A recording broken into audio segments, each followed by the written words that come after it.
Good evening. It is a pleasure to welcome you to JW3, the home of Jewish culture and conversation. Those of you who are here for the first time, I do hope you will become regular visitors.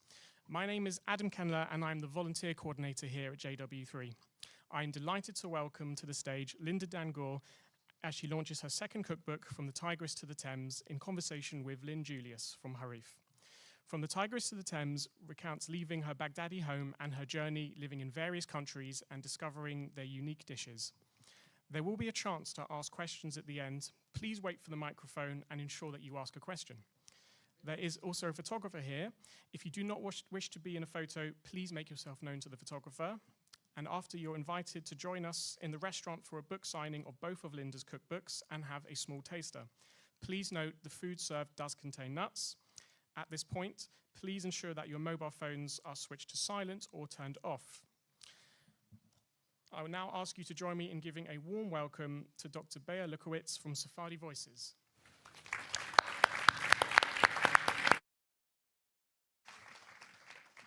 Thank you. Ladies and gentlemen, it's my absolute pleasure to welcome you tonight. My name is Bea Lukowitz and I'm the founder and director of Sephardi Voices UK, an oral history archive of Jews from the Middle East, North Africa and Iran who settled in the UK. Let me introduce you to our two fabulous speakers tonight, Lyn Julius and Linda Dangoor. Lyn Julius is the daughter of Iraqi Jewish refugees. She's a journalist, author, blogger and speaker with a particular interest in the mass exodus of Jews from the Middle East and North Africa in the 20th century. Her book, Uprooted, How 3,000 Years of Jewish Civilization in the Arab World Vanished Overnight, published by Valentine Mitchell, has been translated into Norwegian, Portuguese, Arabic, and a Hebrew version is in progress. She's the founder of Harif, the UK Association of Jews from the MENA. Linda Dangoor is a designer, painter, and ceramicist and food writer. She was born in Baghdad into a Babylonian Jewish family and moved together with her family first to Lebanon in 1959 and then to the UK in 1961. A graduate of the Central School of Arts and Design, she worked in the design field for many years, specializing in greeting cards and other products for the gift market in both Paris and later in London. Her first cookbook, Flavors of Babylon, which I'm sure many of you have read, was published in 2011, and tonight we're here to celebrate the publication of her second book entitled From the Tigris to the Thames. Linda describes the book as, quote, part memoir and part cookbook, in which recipes are interwoven with personal reflections on the idea of home and belonging. Before handing over the microphone to Linda and Lyn, I'd just like to say a few words. I was privileged to have interviewed both Linda's father, Abdallah Dangoor, in 2010, and Linda in 2016 for Sephardi Voices UK. And I'm very pleased that my portrait of Linda from that interview actually made it into the last pages of the book. Linda and her father appear on the homepage of our new redesigned website. Please have a look, Sephardi Voices UK, in the short film we've produced on exploring identities. And let me quote what they are both saying in the film. Abdallah, who was born in Baghdad in 1914, said when I asked him about his identity, quote, how can I deny that I am Iraqi? I didn't go there as an immigrant. I've been there for 3,000 years. When we were there, we didn't feel that we were in a place to which we did not belong. End of quote. When I asked Linda how her experience of exile has impacted on her life, she said, quote, when you lose your parents, you become bereft. You know, you become an orphan. A country is also like a parent. And if the politics of that country rejects you, then you're also an orphan. I used to feel that I was an orphan. I was being orphaned because I don't have a country. And it's quite hard when a country rejects you. Of course, as you get older, you get used to it. End of quote. To me, Linda's book, From the Tigris to the Thames, speaks to both these quotes. Her recipes and memories illustrate the rich Iraqi Jewish history, made tangible through those wonderful dishes in her first chapter, but the entire book exemplifies the Jews who were displaced from their countries, took their cultures and memories with them, and that they absorbed many new cultures on their journeys. The book is Linda's personal journey, which might have started from a feeling of being orphaned, but takes us on a rich journey through different cultures and leaves us with a sense of homecoming and belonging through food and community. Linda, in the tradition of cookbook writer and cultural anthropologist Claudia Roden, who is here with us tonight, has shown us that food is a vessel of memory and identity. Recipes need to be collected and written down so that they can be passed on and reinterpreted by the next generations.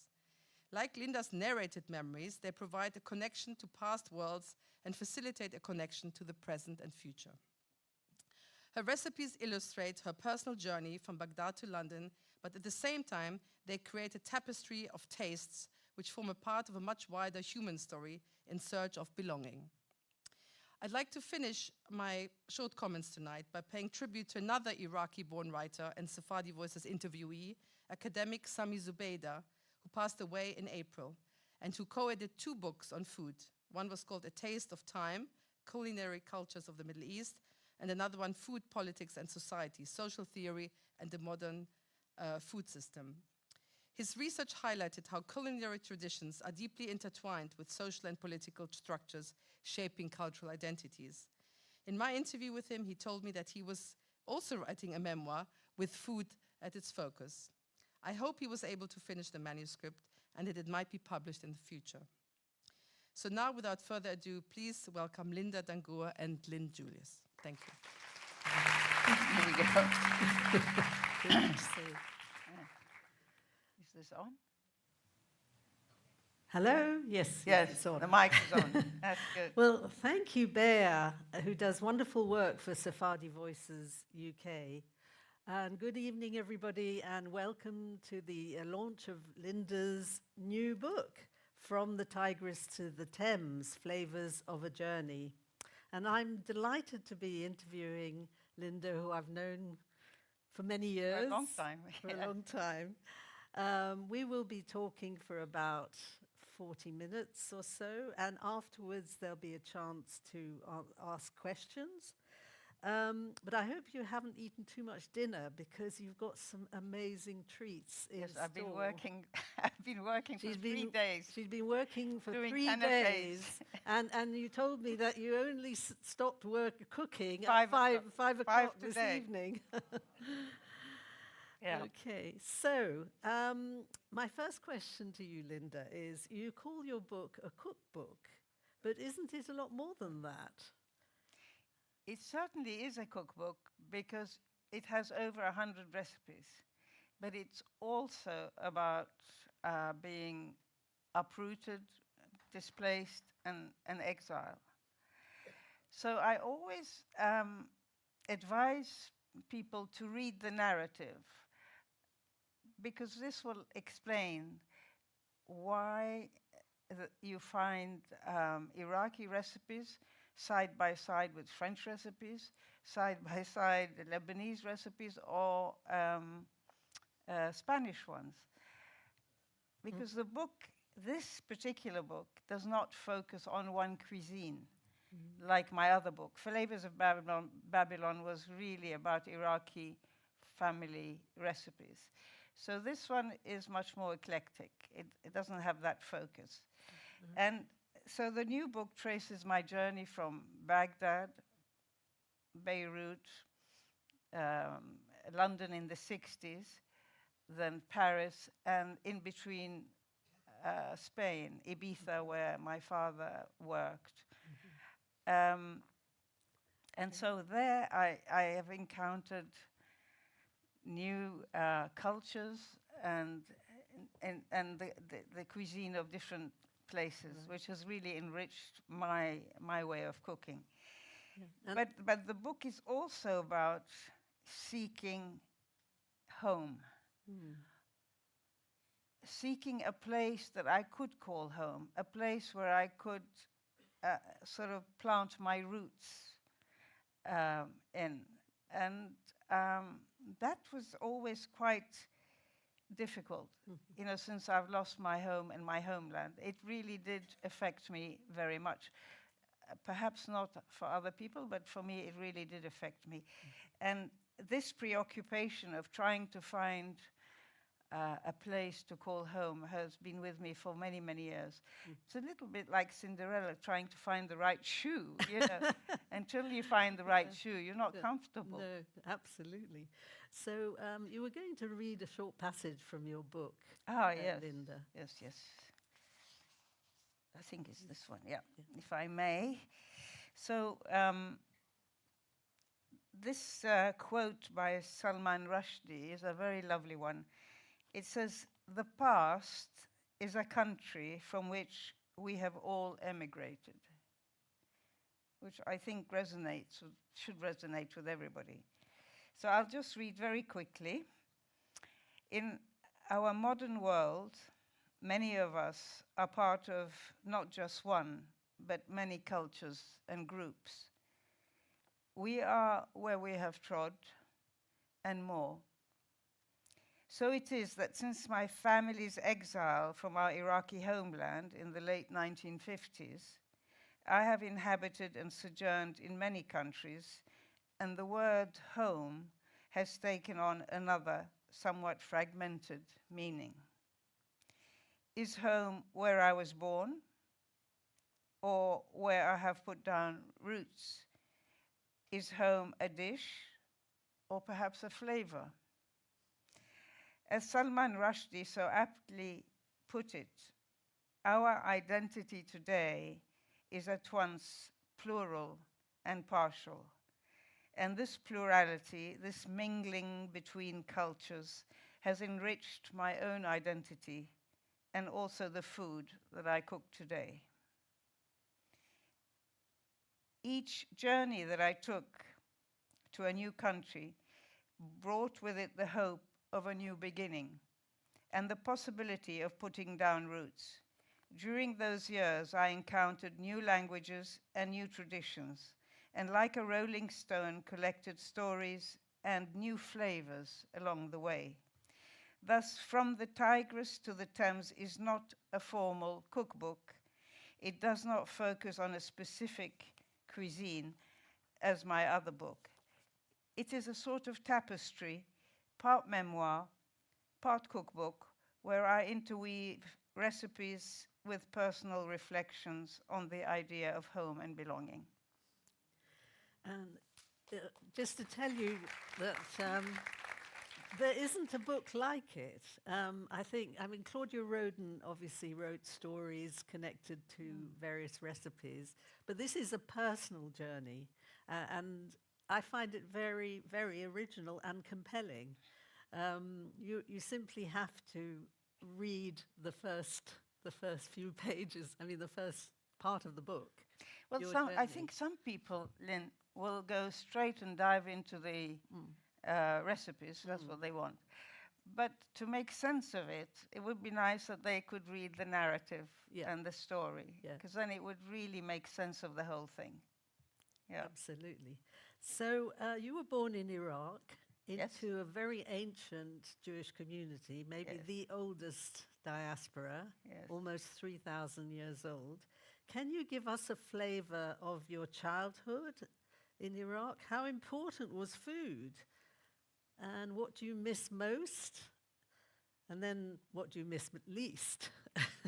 And perhaps we could illustrate what you're going to tell me with some images. Because I talk about the picnic. Yes, in 1 second. Let me see. I'll just do this. Okay.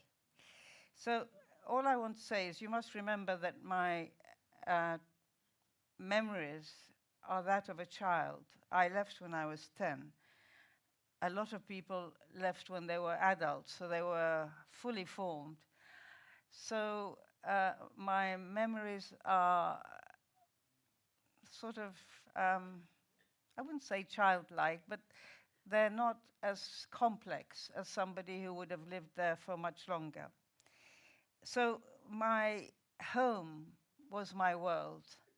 We lived in a house with my grandparents, with our 4 cousins, with 2 uncles, 3 aunts, and even my grandmother's brother, who would come and stay with us. So our tradition of living together like a tribe was like being in a mini society. Our house stood on the Tigris River. In fact, it was very, very near. We could just cross the road, and that's where we would go. And the Tigris, in fact, was a very, very important presence for a lot of us. I learned to swim there, like a lot of people. And what I loved was, in the summer, the level of water would go down and would emerge these sandy islands on which we would do our picnics. We'll have picnics there. You can see Auntie Eileen is there. Auntie Eileen is sitting here. Yes. That's her there. Yes. And these islands actually were very useful for a lot of people who lived in the city, because it was so hot that they would pitch their tent and live there for 2-3 months of the year, because it was much cooler. So that's my father and me, and even Freddie. And I think that's Sitting Robert. Yeah. You've got all your family here as well. But the view there of the other side was where the palace was, the royal palace was, and that is the view that we had from our house. There's another, and my mother and us. So we actually we used the Tigris a lot. Was it a bit, I wouldn't say dangerous, but awkward for girls to learn to swim? I've always wondered about It's very this. funny. I went Yeah. with my brothers, Yeah. and Yeah. I don't know about later, but maybe people here can talk about that. But I remember going there with my brothers, and we had, I can't remember what he was called. Ibrahim, maybe. I don't know. Yeah. what was it? I had an Many aunt. other Sabah. Ibrahim is Sabah. Many Ali. Hi. Oh, that was the teacher, the swimming teacher. Ah, Hi. okay. Right. So I had an aunt whose name was George when she was swimming in the Tigris, so as not to George? George, yes, so as not to attract attention. Oh. Yeah. So what do I miss? You know, Lyn, I don't think that's the right word. I have fond memories. I don't think I miss anything. You know, it's been so long ago. So I have fond memories of the excitement of the new season's fruits. That was just, we were expecting, you know, after the winter to have new season's fruits. And in fact, in our garden, we had a pomelo tree, we had I think it's called Seville oranges. It's naranj. It's the closest to Seville oranges. The bitter ones. The bitter ones, yes. We had that tree. We had a berry tree we called tikki. And Did you have the nabuk tree? we had the nabok tree.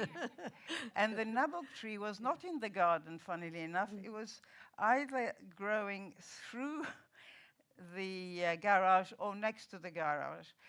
But it was tall enough to go on the first floor. Its branches would go on the first floor, and we would pick the fruit. And the fruit was perfumed and sweet. It was really, really lovely. We loved that. I think it's called jujube fruit. Yeah. It's a jujube fruit. So we loved that. Yeah. And when we were on holiday, Frank and I went to India. At one point, he goes, "Oh, look, nabog." He saw a stall, somebody selling nabog. Yeah. And so we bought some. But it was kind of flowery, Yeah, not sweet not at all, safe. and really big. It had nothing. No. Yeah, Apparently there are different types. Anyway. probably. Yeah, I don't know. Yeah. But I tell you what I also loved every day fresh bread would be delivered to us, round fresh bread like that, that was made in, baked in a tandoor. Yeah. And this might surprise everybody. What I really loved was the fat, pieces of fat from lamb fat, that would be grilled with the meat. And all us kids would want that piece of fat. It was so delicious. It was gleamingly white. I don't, but liyi, it was called liyi. And the thing is that we had a specific kind of sheep where the liyi, the fat, was mostly found in the tail. So it's called a fat-tailed sheep or something. Right.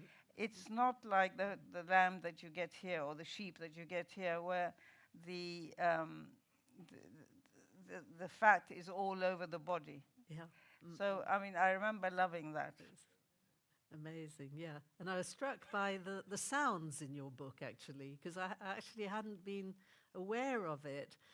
People pounding spices.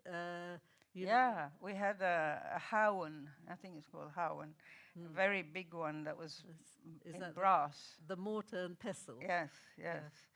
And clink, clink, clink, especially to make kubba. Okay. And so they would crush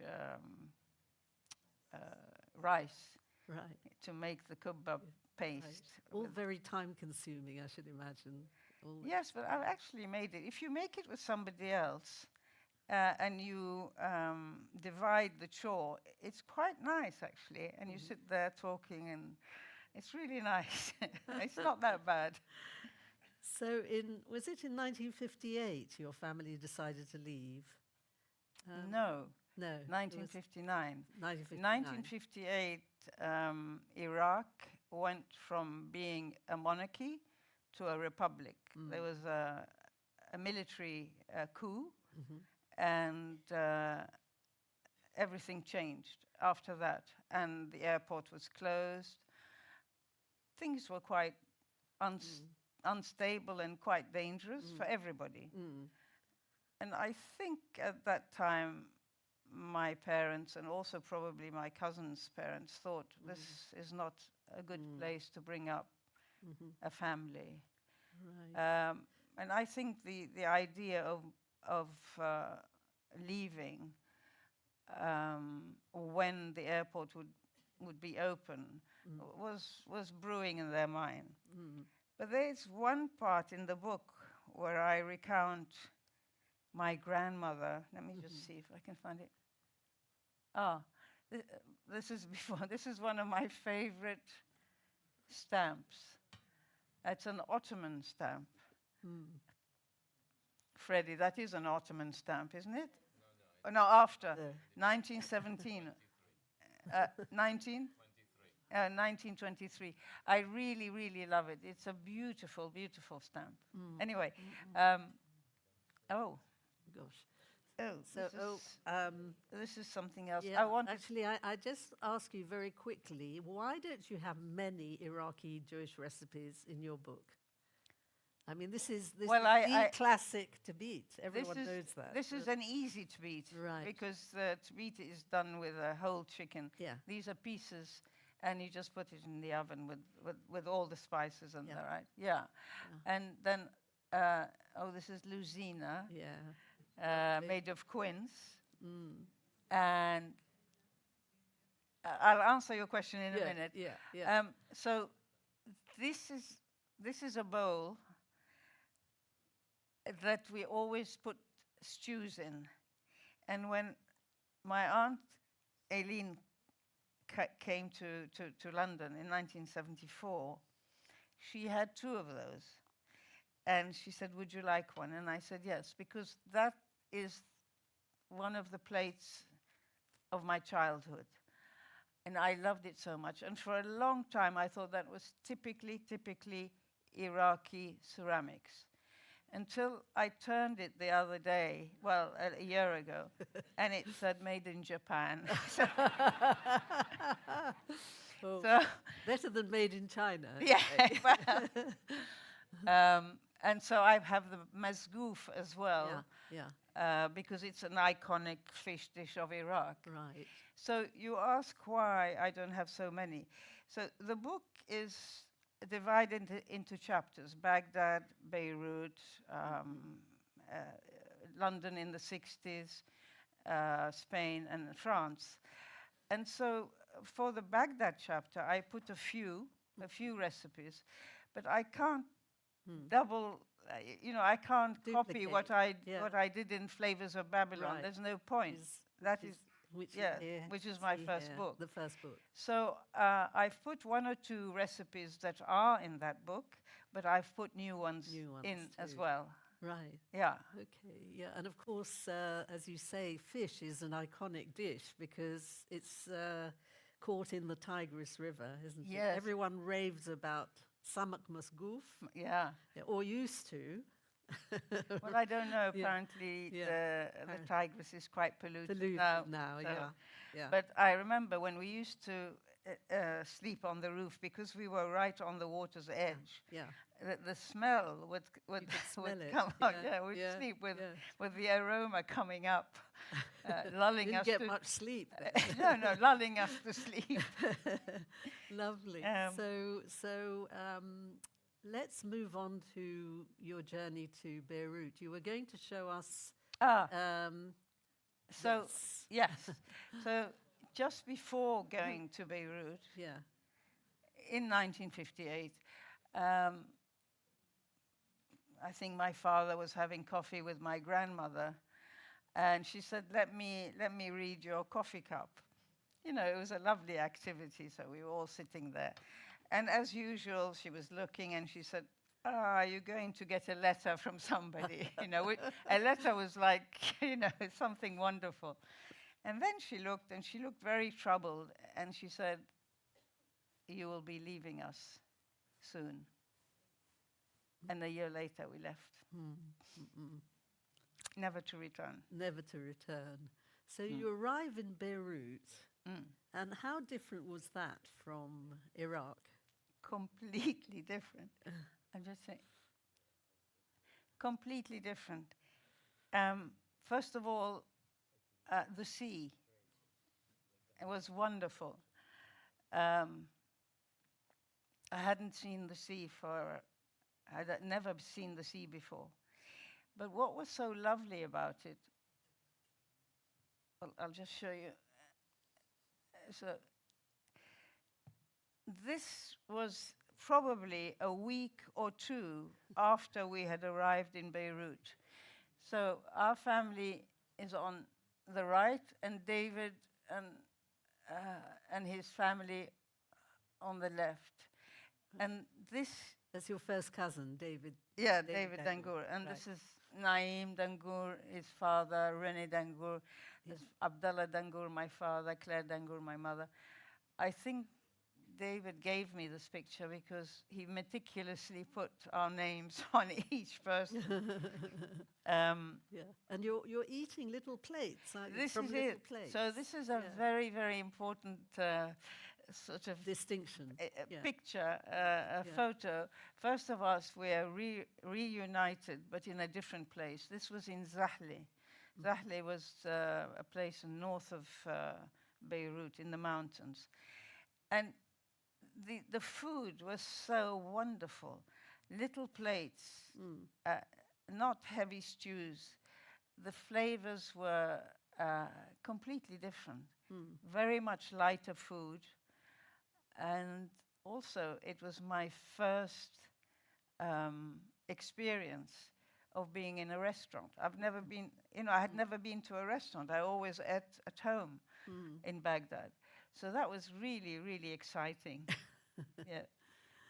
So, yeah. Yes. The food was so totally different. Yeah, more Levantine, I'd say. Sorry? More Levantine. Yes, than, yes. Than Iraqi. Right. Yeah. So your next stop is London. Oh, yeah, that's right. So London in the 60s. And these are wonderful photographs that my brother took in the 60s of London. They're very, very atmospheric. Yeah. But it was always raining. It was always raining, and I loved that at first. I thought, how exotic, you know. But I soon regretted it.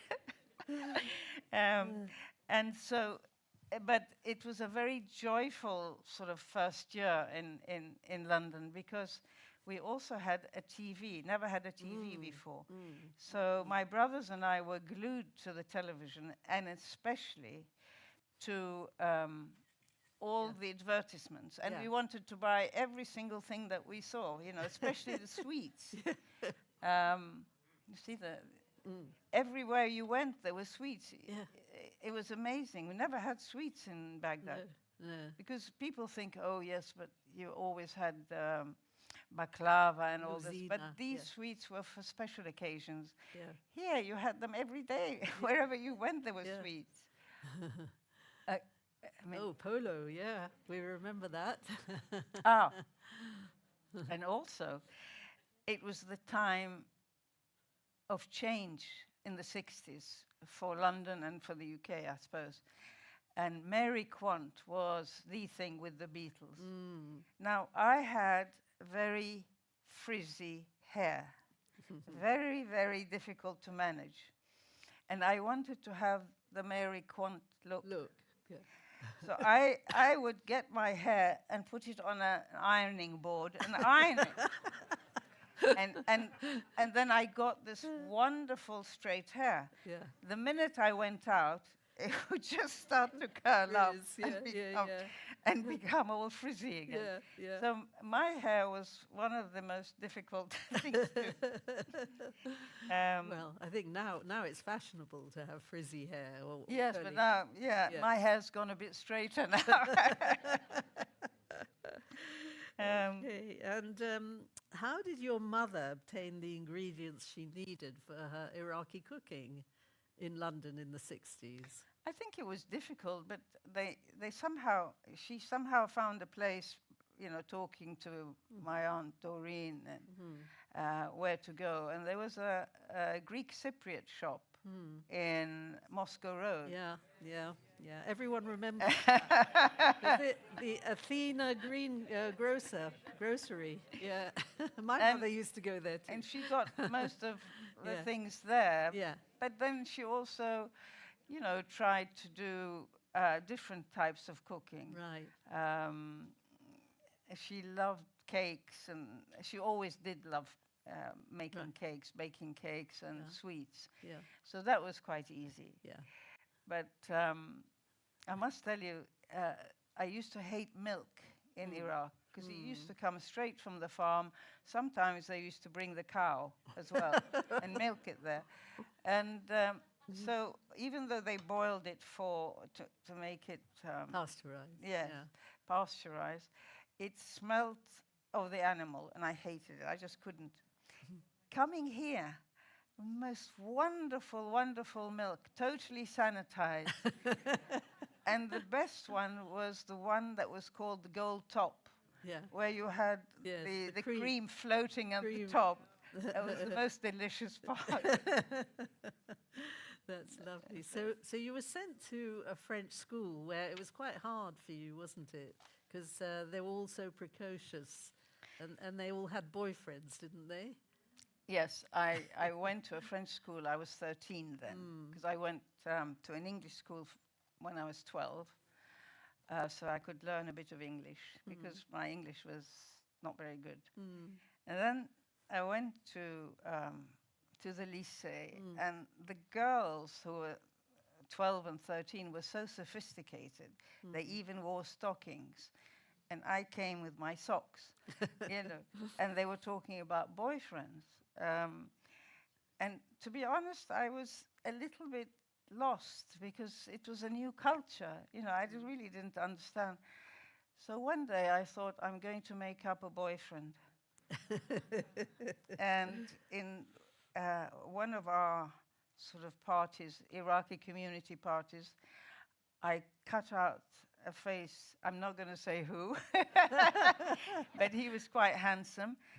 And I cut it out, and I put it in, I don't know, in a book or something. And when people said, "Have you got a boyfriend?" Actually, yes. That's him. So I always wanted to fit in. Yeah, yeah, right. But I must tell you, it was at that time that I felt the loss, that exile was also about loss. Yeah, And okay, so I lost my home, and the community was dispersed. But the most sensitive thing for me was loss of language. I loved Arabic so much. You know, had I stayed in Iraq, had the situation be conducive enough for us Jews, I would have been a writer or a journalist. So how did we lose language? I think my parents encouraged us to speak English so that we could integrate quite quickly. And slowly, Arabic faded imperceptibly in our daily life. So this made me feel even more rootless. But someone suggested that you should channel your talents, your writing talents, into art. And that's what you did. Well, not so consciously, but I think my mother, who was quite intuitive, she pushed me to study painting and drawing, even though I was no good at it. Really? No. I actually failed art O-level. And I mean, it was the most basic. But I continued, I persevered, and then I passed A-level art. And then I went to art school. Right. And being at art school, that was a new vehicle, a new vehicle of expression for me. A silent one. No words as such, but yeah. Yeah, very good. So you then go to Paris and you spend 14 years there. Yes. Have I got And you any set up your pictures? own business in Paris, a graphic design business? Or? Yes, it's more like products for the gift market. So I did all sorts of things. I did postcards, greeting cards. I did table mats. I did napkins. I did also towels, all sorts. Yes, and once you must realize also that French was with Arabic my first language. My mother used to speak to us in French. So it wasn't so strange going there, and I love French, the French language. So after many years, I did spend 14 years in Paris. So after quite a few years, I started to feel French. And I thought, maybe I could put my roots here. My company was French, my friends were French. I had half a bottle of wine every day with my food. I really felt it was the closest I could come to calling it home. Right. Sorry, I don't want to skip the Ibethan interlude, which presumably which you experienced at the same time as living in London. Is that right? Yes. I used to go and visit my parents because my Yeah. father worked there, and Right. my parents lived there for half the year. Yeah. So, in fact, actually being in Spain or in Ibiza, it was a beautiful island when we first went there. I felt that the people were the closest to us. The way they looked after their grandparents, their children, they felt very, very Oriental. You know, not Oriental, how do I say, Eastern, if you like. So very close Very families. close, yes. Yeah. And Right. although I did Italian at school, I actually learned Spanish there. by going there a lot. Yeah. And it was But there was something that was actually quite alien. Can you tell us about some food that was quite alien, which you loved in Ibiza, but then you subsequently discovered. Oh, yes, yes. So we used to go to this wonderful cafe called the Montesol. It's a very iconic Belle Époque cafe. My father would have a coffee. I'd have, I don't know, an horchata drink. Horchata. And then we would ask for ensaimada. Ensaimada is like a bread that is done in a spiral and slightly sweet. And it was delicious. And we used to eat it the whole time. Yeah. While investigating the ensaimada for this book, I found out that the word saim means pork fat. And ensaimada means pork fatted. And I thought, oh, this is what we've been eating the whole time without knowing it. Yeah, but apparently now it's done with butter as well, because there are lots of tourists that go there, but perhaps don't want to. But that was a shock. Yeah. But I must say, it was delicious. So you're back in Paris, and you thought you were French. I really did. French. I really did, which, I don't know how, but I really felt I could be part of that place. Yeah. And then you had your Proustian moment. Can you explain what happened? I'll give you half of it. So a Lebanese friend made these cookies that she gave to a friend of mine, who then gave them to me to taste. And I tasted one. And that was my Proustian moment, because the biscuits had rose water in them. So I'll let you read the book and see what happens. Yeah, we don't want to give away too much. I don't know if I've got any more. Have I got any more pictures? I'm not sure. Not. Oh yes, that's London. There you go. That's London. Yeah. But when you come back to London, so you return to London. Yes. And you write. Sometimes one travels far, very far, in search of something very near. Saliently under one's nose. So coming back to London, how had London changed for you? And what was it that you found in London that was missing in your life? Well, certainly London had changed, but also I had changed. I realized that living for so long in Paris, if I may, I'd like to, I don't know if I can, I try to learn it by heart. I'd like to just read a quote by John Donne, part of a poem. It says, "No man is an island," no, you see, I haven't learned it, "entire of itself. Every man is a piece of the continent, a part of the main." So I realized when I was in France, I was an island. I was living like an island. I was not part of the main. When I came back, I felt part of the main in my community. My community that I wouldn't say I rejected, but I tried to get away from when I was trying to be English. If you see, it has to do with trying to find your identity. Yeah. So, and I think part of the main means you are connected to something. So when I came back, I met people who knew me, who knew my grandparents, who knew my parents. It suddenly became so easy. I was no longer an island. And it was, and also I must say, it was the time that I met my husband, Frank. And for a very long time, when I was younger, I never wanted to marry an Iraqi. But marrying Frank actually connected me to my homeland.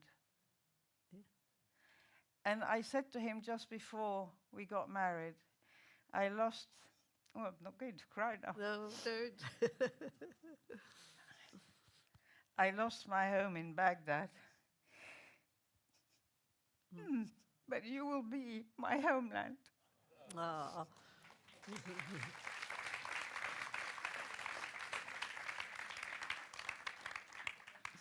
That's lovely. So your return to London wasn't really a return to London, it was a return to your Iraqi Jewish community in London. Yes, I didn't quite know. I returned also because my parents were getting on and perhaps feeling that I was living like an island at the end, you know. Yeah.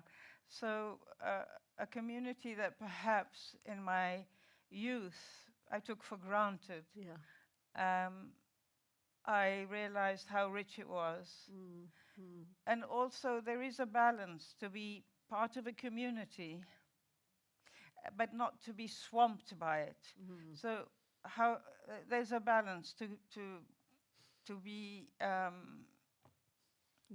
not part of it, but also an independent person. Yeah. Right. So you're back in London, and the rest of the book, there are about 100 pages of recipes which you yourself more or less have devised. Well, it's what I cook at home. What you cook at home, but they all have a slight Middle Eastern twist, or they're very original recipes. Oh, thank you. Yeah. Yeah, some and of they're them. easy because I'm always looking for easy recipes. So I recommend. But you also that. I use a lot of sort of dips and sauces. So you could actually take a piece of fish. A lot of people are afraid to cook fish. You just take a piece of fish, and I mean a fillet in this case, or even a fish, a whole fish.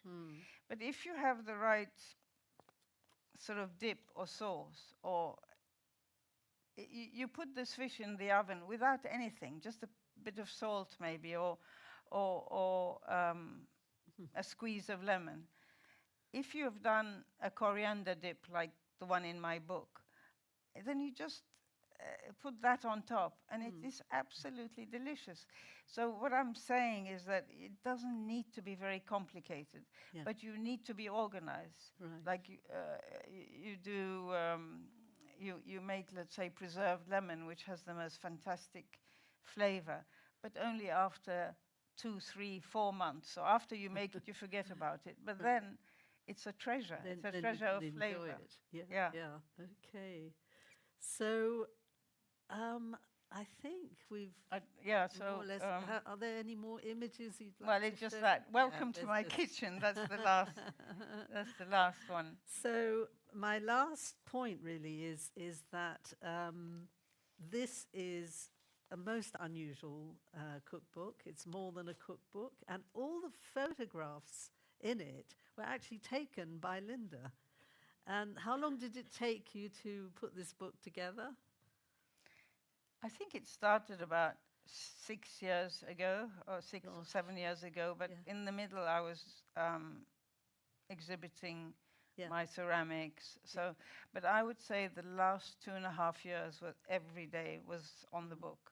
Right. Yes, but the whole idea started way back. But I started to write about 6, 7 years ago. Okay. You know, on bits of paper that I collected. Okay, so everybody is encouraged to obviously buy a copy next door, where Linda will be signing her book. So I thought we could and please do taste all the hard work that I have done in the kitchen. I hope you like it. Yeah, so 3 days worth. She's been slaving away on all the wonderful things. Actually, what have we got in store? Well, there is a menu outside. Right. I have muhammara, which is a red pepper dip, which is a Levantine dip. I have a chickpea spread, which is take on Iraqi spread. That actually, it's a stuffing that's used in sambusak batawa. But I take it and I put it. The filling. It's a filling. Did something new with it. I've made a very nice, spicy, cold soup. I've got Oh, yes, and I have a kind of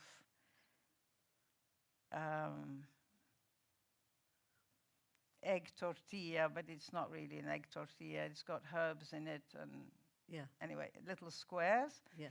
And then the only sweet thing is I call them seed clusters. So seeds with sugar Right. and egg. Yeah. There will be a tiny, tiny difference in that as I was cooking in this kitchen, and I'm not very familiar with the kitchen, I thought I'll put a little bit more sugar on top of this sweet. And after I put the sugar and everything, put it in the oven, found out that it was salt.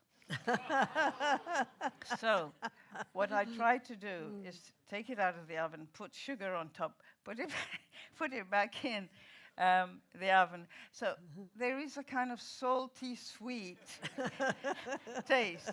So some people like it anyway, but it wasn't intentional. Okay. So I think we've got time for 5 or 10 minutes of questions. Have we? Yeah. Before we rush in, I know it's very tempting to rush in and eat the food. Okay. So is there a roving mic? Yeah. That lady here's got a roving mic. Anybody want to ask the first question? No, that's Yeah. good. Very good. So I think it's the lady in the middle there. Wait a minute. Wait for the mic. Linda, who taught you how to cook? My mother. She's still alive, a fantastic cook. And I was her sous chef when we first arrived in London. And I would make mayonnaise. She would teach me how to make a vinaigrette. And she was so meticulous. I loved watching her cook. So it was her. Anyone else? I think this gentleman there in the green.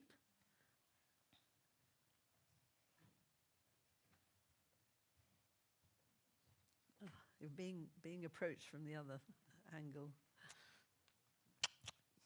Hi, Linda. Your book is called From the Tigris to the Thames. So Yes. what are the dishes from the Thames that you absolutely love? What did you bring back? You do ask a very difficult question. Well, in that chapter, there are lots of sweets that I talk about, but really fish and chips. Fish and chips and egg curry and vitello al limone, because it was in London where I learned about Indian cooking and also Italian cooking. Yeah, that's all. That's all that there is in that chapter. Any more questions? Yeah, up there. Thank you for such a moving conversation between both of you. I was very struck, Linda, what you had I can't hear you. I was very struck what you were saying about the loss of Arabic. Yes. Have you kept it going in any way? Well, what happened was that when my grandparents came out of Iraq, I think it was in 1973, and they came to stay with us. And when my grandmother came, I kissed her hand, which is what I always used to do. And she'd say, no, please, don't kiss my hand. I found I couldn't say what I wanted to say to her, which was really painful. And because of my grandparents being there, the Arabic came back. And so, so I speak Arabic. I can read it, but slowly. What I've lost is not the spoken Arabic, but the literary Arabic, which was so beautiful. I've lost that. I can read, but I don't understand all of it. So I've kept up. With Frank, I do speak in Arabic, with English. I think there's one there. Linda, hi. Just want to ask, for those of us who are not really au fait, not big cooks, would you give us 3 recipes in your book that we could go to and say, oh my God, yes, I can do that? Have you got 3 that are Typical. relatively simple? Sorry? No. 3 Well, the very mahamra, I tell you, I've tried your mahamra. you I've mean bought the very book already. simple ones? You Yeah, 3 simple recipes that we could go to. I tried the mahamra that we're having tonight. Well, there is the and that was mahamra, which simple. is the Yeah. dip. But if you look at my fish recipes, there are loads that are so easy. So I'll have to look. Shall I look? Okay. And I have to say that I've actually tried a fish recipe by Linda, and I really am not a good cook. And it was marvelous. It was simple, it was quick, and it was delicious. Lovely. So there's sea bass with capers and preserved lemon. There is, let me see, there is halibut, but you can use any white fish in a Mediterranean sauce. All these take no more than 15 minutes to make.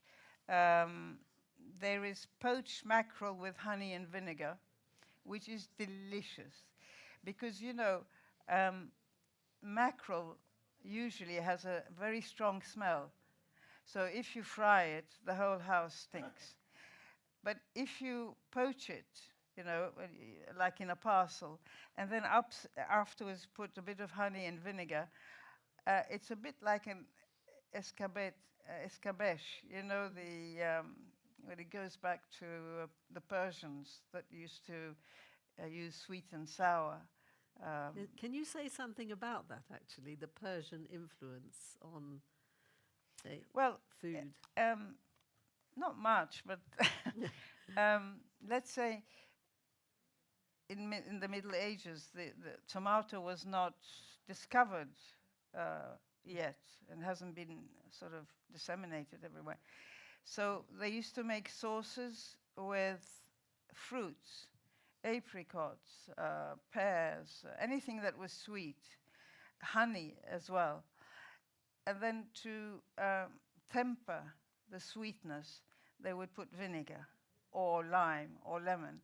So you get the sweet and sour sauces. And the Jews of Iraq use a lot of sweet and sour sauces. Not so much the Muslims. Like our kubbas are always in sweet and sour sauce. And I think they do make kubba. They make them bigger. They make them with turnips or some other vegetables, but in a tomato sauce. So I think we have kept that Persian tradition. And actually the Arabs took it to North Africa and to Spain. And so now when you go to Spain, you look on the menu, they say escabeche of vegetables or escabeche of some kind of fish. And why is it called escabeche? Because the old Persian name was el-sigbaj, which meant a stew made with vinegar. So it was a corrupted sort of pronunciation of that name. Fascinating. Yeah. Any more questions? Yeah, this gentleman in the front. Sorry, I think you're nearer. Is it on? Yeah. I have a question. I, as a young man, spent time in Baghdad in the 50s. I remember there was a delicious large fish that was cooked on the banks of the river, grilled. Yeah.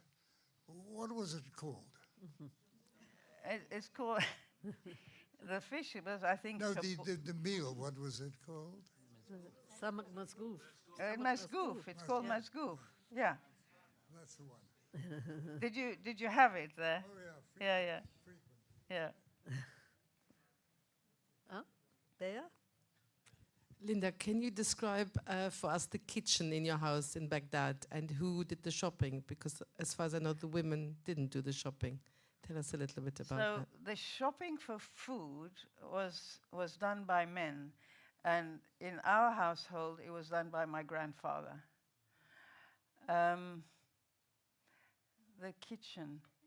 The thing I remember is the big mortar and pestle. It was quite a dark kitchen. We didn't have an oven as such, not like today. It was quite dark. It had a very small window, quite high up. I can't really remember much of it. I can't really remember, but we, as children, loved going there. We weren't allowed to go there, but we loved going there. And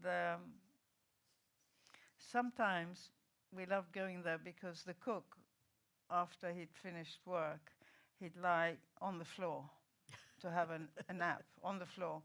And then he'd have all sorts of ants going all over him. And he wasn't bothered by it. And we used to go and watch because it was just so incredible. Last question? Yeah, David? David is going to Or ask. maybe last two questions, because this lady wants to ask. Yeah. Linda, you talked about smelling the masgouf fish on the roof.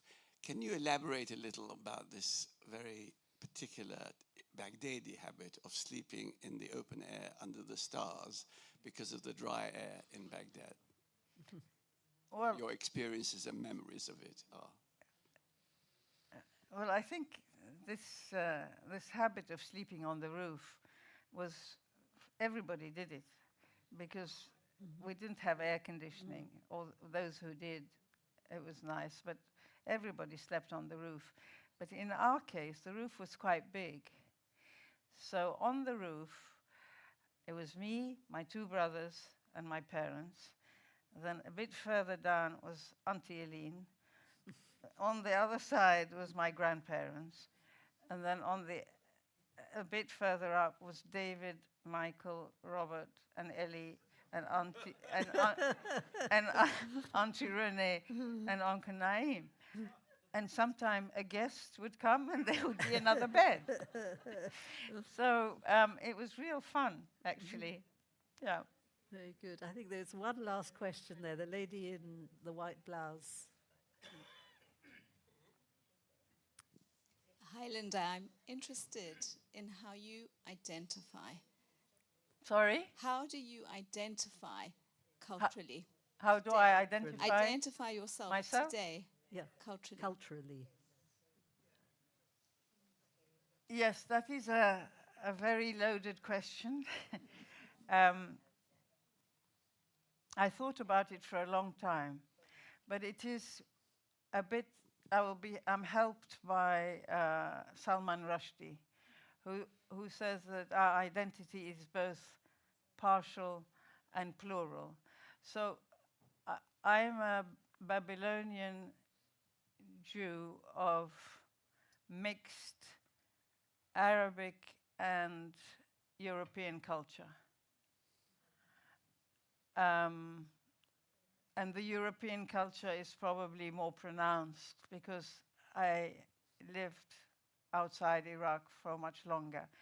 But my love of Arabic has kept me kind of focused on that part that I left behind.